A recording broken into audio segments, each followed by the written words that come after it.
Hello and welcome to another Kerbal Space Program commentary mission playthrough video. Today we're going to be making a base on Duna, but it's not just going to be any old base. It's going to be a base with wheels. A rover, if you will.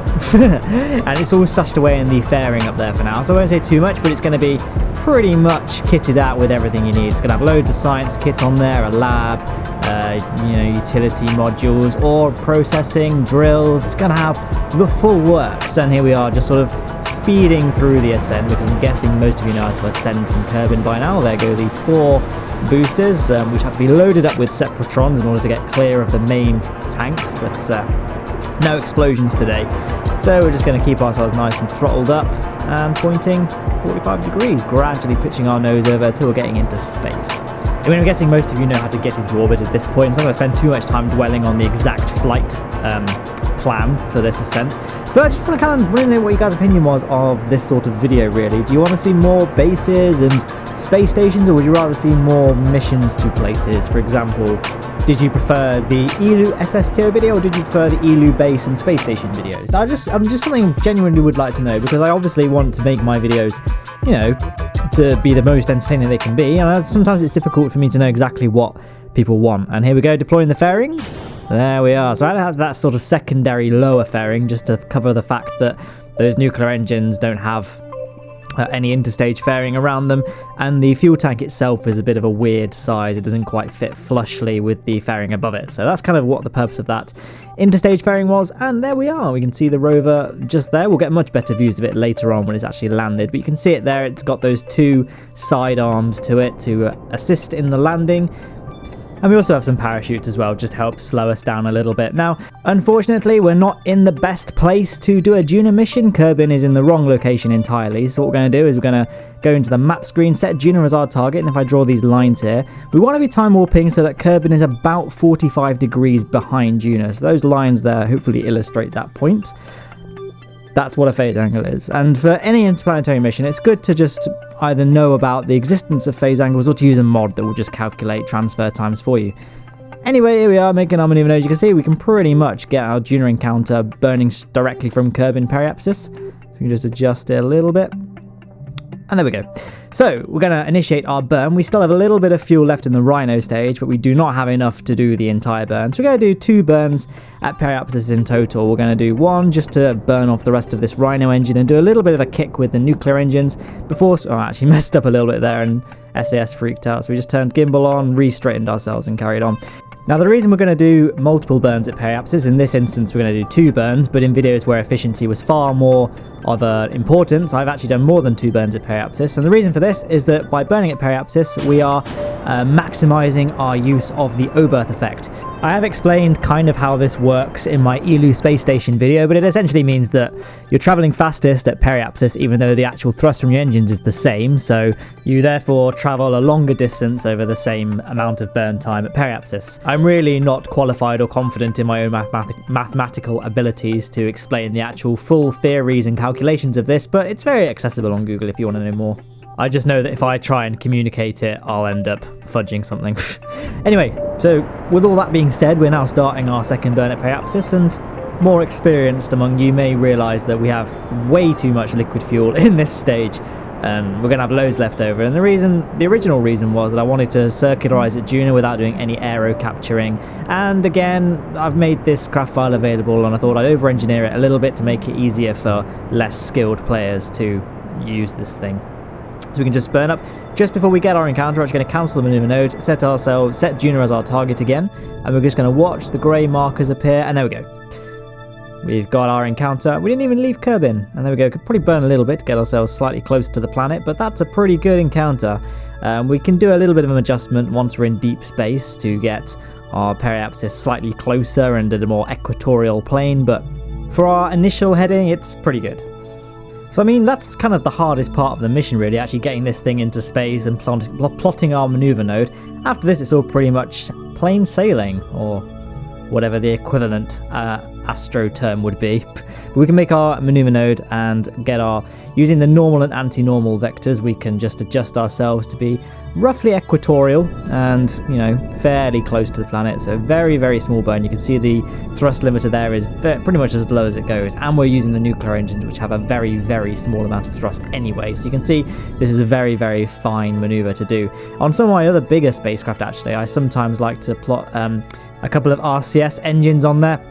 They're just going to be fueled by the RCS reserves in the command pod, but they can sometimes be quite helpful for adjusting encounters and things. Again, referencing my Eeloo space station video, but in that video I was transporting a massive vessel to Eeloo, but because Eeloo is so far away and it's very hard to get an encounter, the actual adjustments I was doing, I was just using the thrusters on the actual Eeloo lander just to tweak the velocity of the space station itself. So we're talking like very, very small fractions of a single meter per second required to adjust heading. So Duna is a bit more forgiving because it has a larger gravity well and the distances aren't quite as vast as Eeloo and other places, so it shouldn't be too hard. Oh, we've got a little Ike shadow there from the mod. Visual mods, for those that might be wondering, are Scatterer and Planet Shine and Environmental Visual Enhancements. Try saying that one 3 times fast. Now you can see us swooping in with a periapsis of just over 50,000 meters, so we are clear of the atmosphere, but when we initiate our burn, we're going to drop in. And I, for some reason, had it in my head that Duna's atmosphere was 30,000 meters when I was filming this. I don't know why, because I don't think I've ever made this mistake before, and I don't think any planet in the game has an atmosphere that low. So I'm not quite sure what I was thinking here, but it doesn't matter, because actually in the end, look at those clouds, by the way, beautiful. That's from the environmental visual enhancements, the cloud layer. Here we are, we're entering the atmosphere in 3, 2, 1. Yeah, so I think I did realise quite quickly my mistake and retracted the solar panels, but 'twas too late here. We're having way too much slowdown from the actual aerodynamic drag here that, we're not going to be able to get into a stable orbit. But it didn't matter, because I was about to say earlier, but then I kind of changed my own topic, but we're actually quite close to my surface base on Duna. You can see it on the map there, so I suddenly thought maybe we can try and aim for that.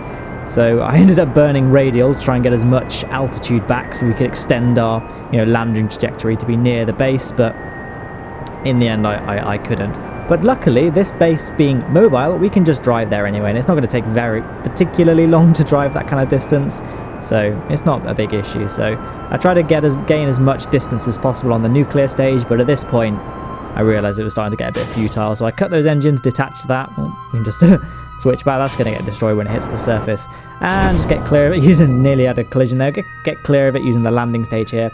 Like the nuclear transfer stage, this landing module is ridiculously over-engineered. It's mainly because I wanted it needed to be big enough to encompass the whole rover and provide a surface to have lots of parachutes on it. I guess we didn't need to have the whole thing made up of fuel. We could have used some structural fuselages or girders or something more sensible, but yeah, it works this way and it's fine.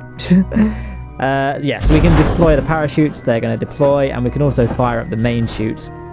I don't think we didn't really need to, the whole thing's freaking out because I opened one parachute earlier than the others, but there go the others, and our speed is very, very bleeding off. We probably didn't need this many parachutes, but again, it works, so why fix what isn't broken, eh? So this thing can probably tolerate quite a bit of landing speed. You can see those wheels actually broke. I've no idea how they broke because they weren't broken earlier on in the mission, so I think we must have just been crackened a little bit. But we have an engineer on board, so we can repair them on site.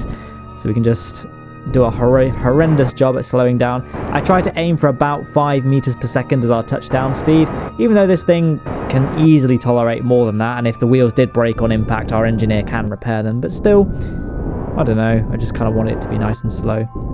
And there we go, touchdown. So now what we can do is eject the peripheral booster tanks. The way we can do this is by firing them up and then detaching them, and they'll just roll away. So isn't that nice? And obviously this wouldn't be a Kerbal Space Program video without gratuitous explosions going on, so we can see some nice fireworks there. And I guess now that that's all done and we're landed, this video can be wrapped up. Obviously we'll drive off to the surface base, but I guess we could start by having a quick overview of the features of this thing, since this is the first time you guys can actually see it. So the first thing we can do is deploy the communications aerials. They're not the most powerful in the game, but they certainly look the best, particularly on this thing here. We also have those science modules there. Again, we don't need that many, but whatever. And there's all our science kit on the back with our mystery goo units there, opening and closing there. We also have a couple of relay dishes as well, just no reason, but they looked cool. So we can deploy the ladder. That's the module that the crew will use to embark and disembark from the rover. And we can just grab our engineer, Jen Leckerman, who is currently sitting in the Mark II crew cabin, and just transfer her over to the lander can that kind of serves as an airlock. So the way you would do that is by just clicking through the menus, as well, I guess you just saw me doing that. So you can just take her down the ladder and run her over to the wheels. So just repair that one. And repair that one. You get the idea. So when designing this thing, I had to basically choose between these particular wheels and the giant ones. The reason I went with the smaller ones in the end is just because the giant ones just look so bad.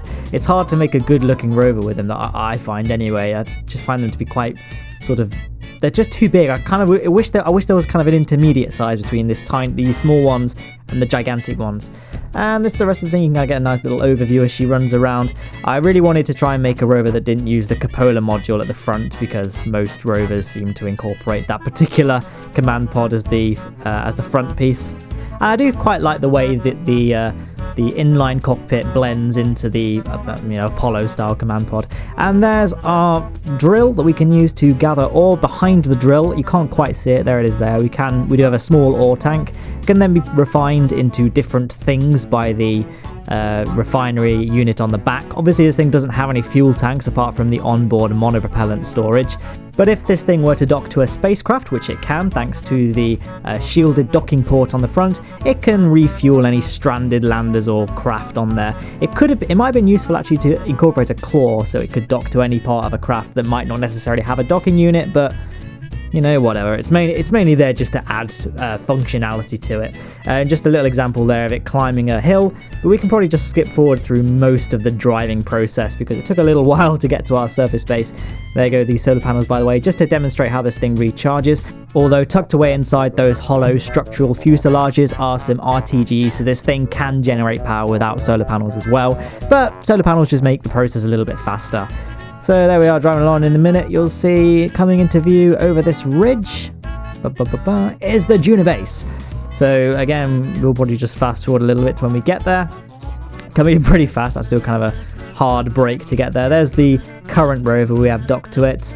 Doesn't look all that great. That rover was really just an afterthought for that video. I was like, oh, it would be cool to have a rover here actually. So yeah, hopefully this thing looks a little bit better. But if you can see there, we can try docking it to the tower. Now, I never actually intended this to be able to dock to the base at the time. When I got here, I was like, this inline shielded cockpit does look like it's the right height, so we can just have a go. So we just start rolling it forward. And look at that. I got so happy when I realized that by sheer luck, I'd made it the exact right height to dock with the base. And there we go. All docked together. So I guess we could transfer the ore we mined from the peripheral fields into the thing. There we go. That was a pretty fast transfer. Other than that, though, I think that pretty much wraps up this mission. There's not a lot more else to say, so thank you very much for watching. If you want to download the craft file, it is in the description, as well as links to my Twitter and Patreon.